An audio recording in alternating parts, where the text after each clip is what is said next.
Let this circle represent $1 million. This is what $10 million would look like. This is what $100 million would look like. And this is what $1 billion would look like. Jeff Bezos, the founder of Amazon, has a net worth of 117 times this number. And then there's you. You're probably working a job right now. One that you got from the degree that you studied for in university. You probably don't have much in savings. Your living expenses seem ridiculously high. You feel as though you're not paid enough. You have credit card debt that needs taking care of. Maybe you're a student, studying for a degree that you hope can, and your job that you hope can bring some good money. You probably don't have any savings, only a pesky student debt hanging above your head. Wealth, getting rich, that all seems like a distant dream. How did they do it, you ask yourself? Seeing all those millionaires, billionaires, especially the ones who got there at such a young age. It baffles you, it makes you angry. They got lucky. They were born into wealth. They cheated their way to that money.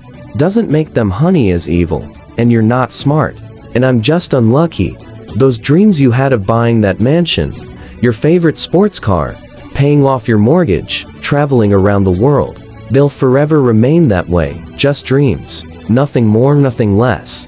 You come to the harsh realization, it's a rigged game. It's been a rigged game from the start. And you're on the losing side of it. But what if I told you you were wrong? What if there was a way of getting there? An actual equation to wealth? A science behind the way money works? What if you didn't have to abandon those dreams of paying off your parents' mortgage or traveling around the world? Would you call me a liar for saying so? I promise that I'm not. And by the end of this video, you'll understand. There's a side to the coin that you're not being shown. But I warn you, the road is tough. It's filled with struggle. It's filled with ups and downs. It will need swallowing. Some difficult roofs of the school system and society haven't told you yet. And let me be clear, there are many of you who will not make it to the end of this road. But for those of you that do, at the end of this road lies wealth beyond what you thought you could attain at the end. Of that road lies the freedom of never having to worry about money again. So are you with me? Still with me? Then let's not waste any more time. Part 1. The lies you've been fed. What do you really think about money? This something you work for, it earned, or is it inherited? Is it the root cause of all evil? Are you desperate to have more of it? Have you been chasing it? Most of your life. Truth is, of what you think about money has been influenced by your upbringing and environment. If you were born into a family that didn't have much money growing up, then you're more inclined to believe that you too will not grow up to have much money. Or perhaps you went on the complete opposite end and decided to make as much money as you can so that you will never be in that position again. The fact that your school didn't teach you much about this subject doesn't help things, and because of this, most of you are going to have false beliefs about money that aren't going to help you on this journey. Now stick with me here, because we're gonna have to change the way you've been seeing money your whole life. Hollywood has always had a habit of depicting the wealthy and rich as evil, backstabbing, entitled, or corrupt individuals. Question is, have you bought into that stereotype? A recent report released by WealthX showed that of the world's ultra-wealthy, those that had a net worth of 30 million or more, 68% of them were self-made. And it seems like every other study backs up this conclusion. Warren Buffett, self-made billionaire Howard Schultz, born in poverty. Oprah Winfrey, born in poverty. Jeff Bezos, self-made billionaire. Elon Musk, self-made billionaire. Sarah Blakely, self-made billionaire. What is it that these people know that you don't? Truth is, your equation is all wrong. Here's the two-dimensional equation that you've been taught. Money equals salary earned from a job.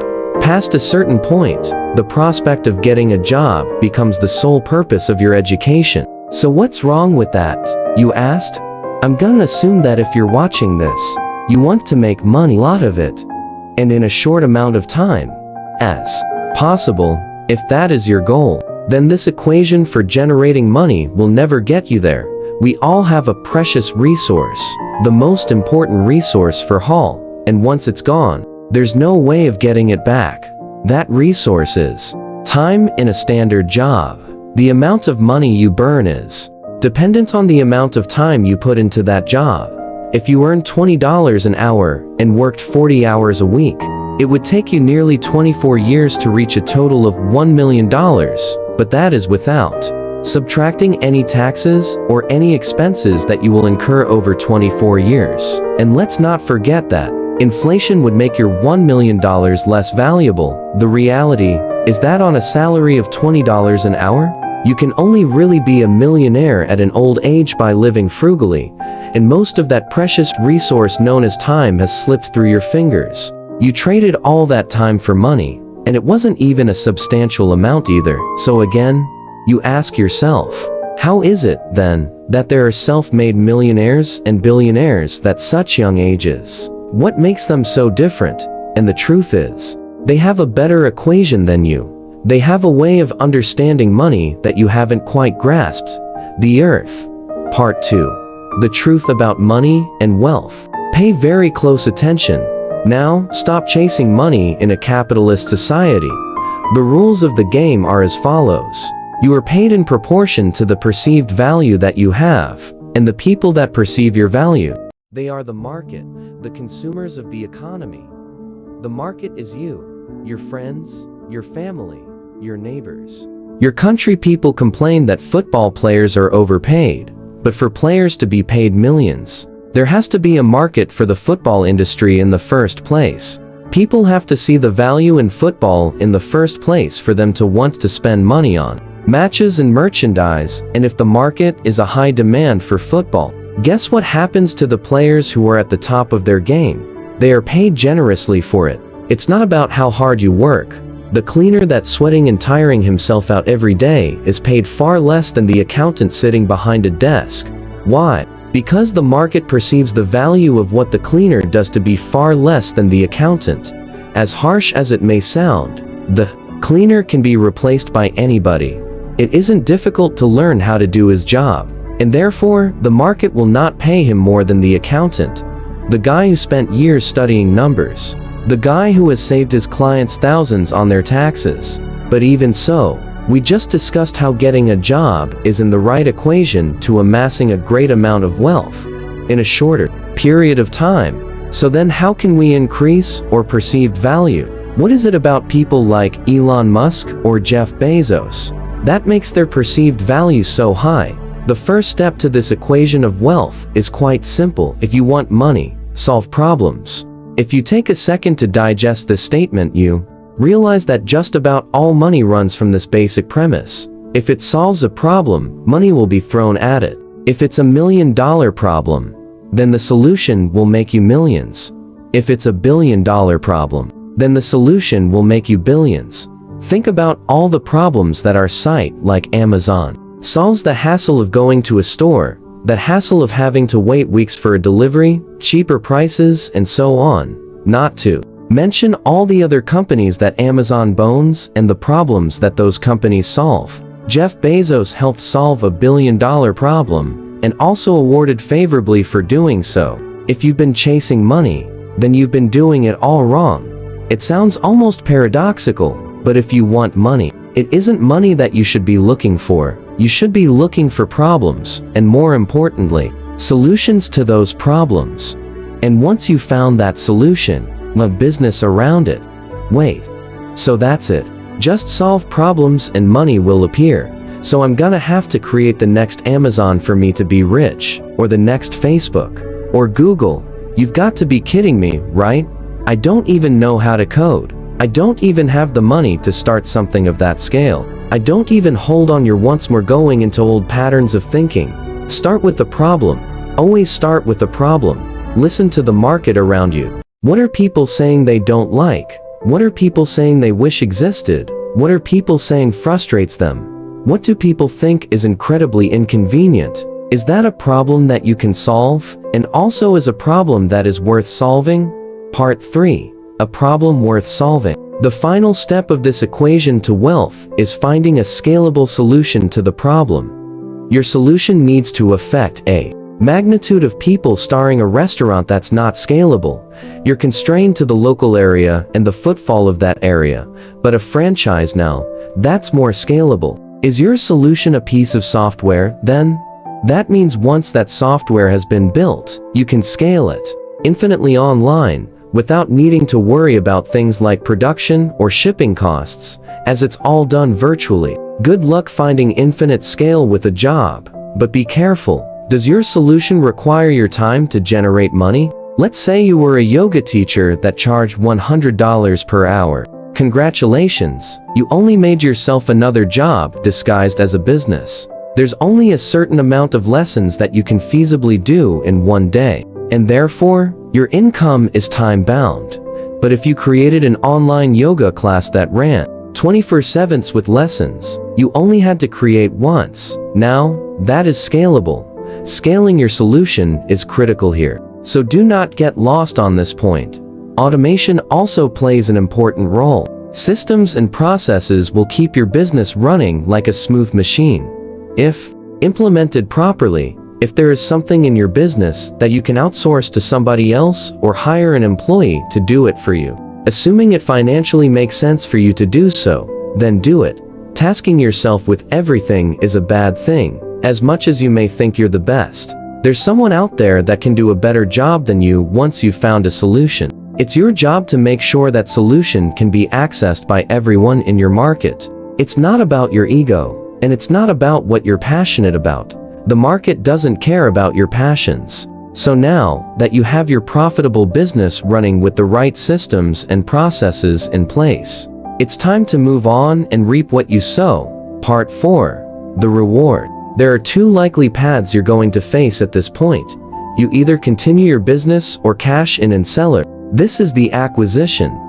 The moment someone buys the solution that you spent years building a business around. This is Instagram being acquired by Facebook for $1 billion. This is PayPal being sold to eBay for $1.5 billion, of which $165 million went straight to Elon Musk's pocket, and the countless other liquidation events that happen across the world. This is where all the effort that you spend into building your company comes to fruition. And if you choose to continue running your business, well, there's a multitude of reasons for you wanting to do. So maybe you love the company that you built, will want to stick with your baby.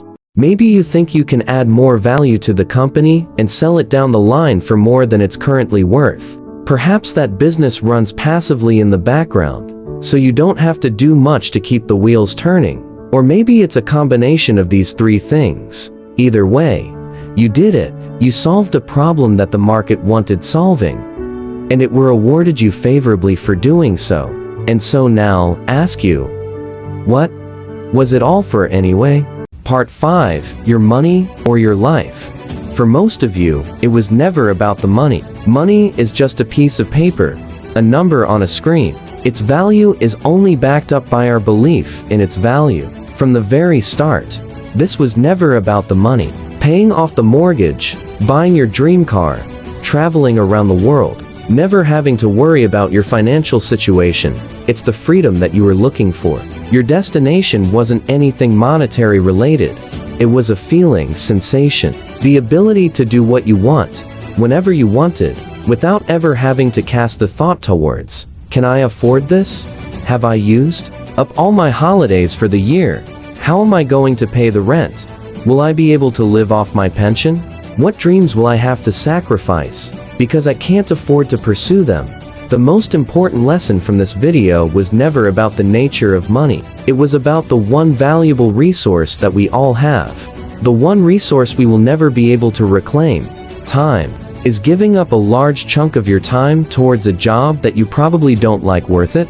Is your life settled on working, coming home, watching the telly, sleeping, waking up the next day, and repeating the same cycle till you retire? How many more hours of your life do you let slip through because of this pattern? Or perhaps you're fine with that reality. Perhaps you have no other choice but to follow that path for the time being, and if that's the case, there's nothing to worry about. The most you got from this video was a little entertainment and maybe a change in perspective. But there are those of you that understand the other side.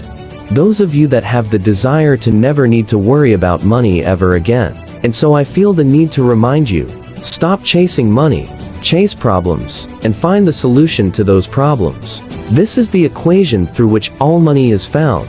If you desire liberty through never needing to worry about money ever again, then let solving problems be the meaningful struggle in your life. Does it mean you'll be happy at the end of the road? Doesn't mean you'll feel fulfilled. Only you can answer that question. But if your struggle is meaningful, then perhaps it's worth pursuing conclusion. And there is your equation to wealth. Of course, I missed out on a lot of intricacies in this video. The topics of business, money, entrepreneurship are far too vast for me to cover in a single video like this. But if you do want to get started on this journey, I do recommend you read the works of M.J. DeMarco, who heavily inspired me to create this video, and it's also important to come back to an original point that I made at the start of this, which is that most people will not succeed for various reasons, but the most important part is failing fast and moving on to the next thing. And if you're out there doing something that isn't strictly related to a business, but you want it to make money, then asking yourself the question of what problems am I solving could lead you to find ways of better monetizing whatever it is that you're doing, and that also includes a job and a career. If you can solve more problems and find more solutions at your place of employment, you have something that you can use to leverage a higher salary. But I will end this all on the same message that I have repeated numerous times in this video. Stop chasing money and start chasing solutions to problems. Hey, you've arrived at the end of the video, and thank you so much for watching, but don't click off just yet. I do want to take the time to say thank you very much for watching to the end. These things take quite a few sleepless nights to research, script, film, and edit. So you can't imagine how much I really do appreciate your support. If you genuinely enjoyed this video, then don't be shy, hit the like button, and if you disliked it, hit the dislike button twice just to be sure, and comment down below and let me know why. My goal with this channel has been to create entertaining documentary-style videos on business, finance, and life in general. And if that sounds like something you'd be interested in, and you'd want to tune in for more, hit the subscribe on and hit that notification bell. Make sure all your notifications are turned on both. All of that being said, I hope you have a wonderful rest of the day. As per usual, my friends, hand ahead, salute you.